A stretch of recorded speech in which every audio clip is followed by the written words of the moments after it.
Subscribe now and press the bell icon. Never miss an update. আসসালামু আলাইকুম বন্ধুরা, কেমন আছেন?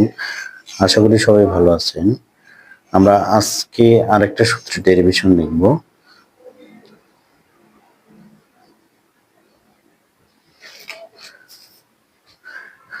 এটা আমাদের সমকোণী ত্রিভুজ। এটা যদি সমকোণ হয় এটা হবে থিটা। তার মানে পিথাগোরাসের সূত্র অনুযায়ী আমি কি পাবো? পিথাগোরাসের সূত্র অনুযায়ী আমরা কি পাবো? যে অতিভুজের উপর বর্গ অপর দুই বাহুর উপর বর্গের সমষ্টির সমান। অপর দুই বাহুর উপর বর্গের সমষ্টির সমান। এটা আমরা পিথাগোরাসের সূত্র থেকে পাই। এখন এর আগে আমরা দেখলাম যে প্রথমে এসি স্কোয়ার দ্বারা ভাগ করছি, একটা সূত্র পাইছি। এবি স্কোয়ার দ্বারা ভাগ করছি, একটা সূত্র পাইছি। এবার বিসি স্কোয়ারে, এবার এক নংকে কি করব? বিসি স্কোয়ার দ্বারা ভাগ করব। বিসি স্কোয়ার দ্বারা ভাগ করব, ভাগ করি। বিসি স্কোয়ার দ্বারা যদি ভাগ করি তাহলে আমরা কি পাবো? AC square divided BC square equal to AB square divided BC square plus BC square divided BC square.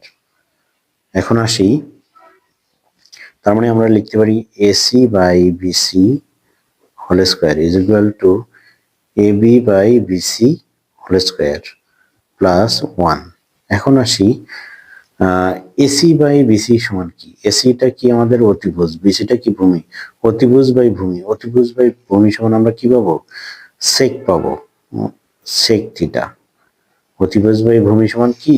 Sec theta, যেটা আমরা প্রথমেই দেখে দিছি। তার মানে আমাকে অবশ্যই প্রত্যেকটা ক্ষেত্রেই লম্ব সকল ত্রিকোণমিতিক অনুপাতগুলো আমাদের জানা অতীব জরুরি। এটা মনে রাখতে হবে। ওগুলা না জানলে আমরা এগুলো ক্যালকুলেশন করতে পারবো না। তার মানে অতিভুজ বাই ভূমি মানে আমাদের সেক থিটা। অনুরূপভাবে কি আসতেছে? AB by BC, AB by BC. এবিটা কি আমাদের লম্ব, বিসিটা কি ভূমি। এই যে এবিটা লম্ব, বিসিটা কি ভূমি। লম্ব বাই ভূমি মানে কি? Tan theta. লম্ব বাই ভূমি মানে কি আমাদের?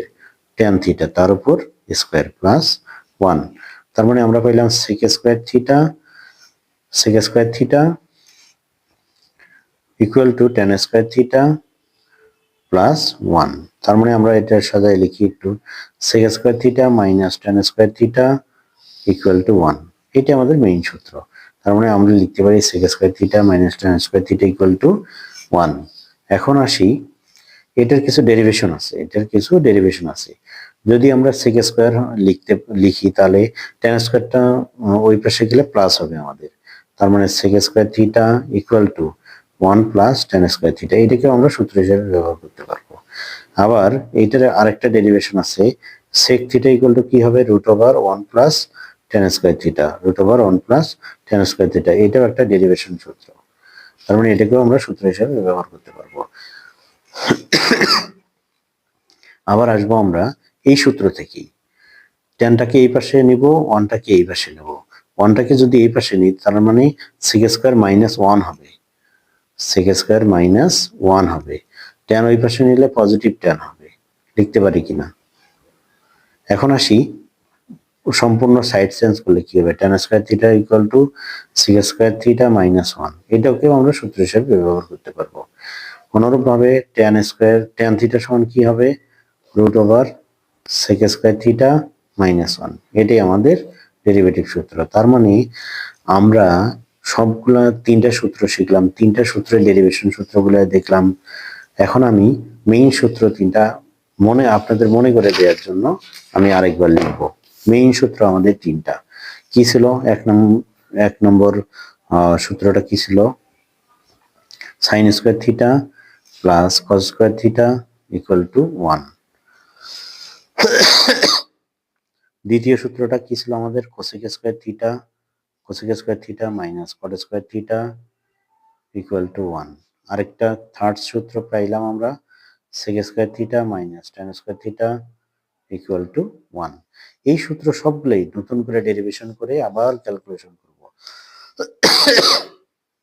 2 থেকে 3 বার এই সূত্র ডেরিভেশন গুলো করলে আমাদের আর মনে না থাকার কোনো প্রশ্নই আসবে না।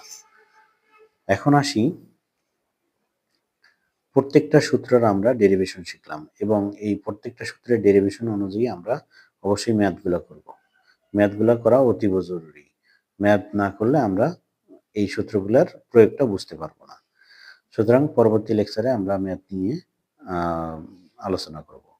ধন্যবাদ সবাইকে।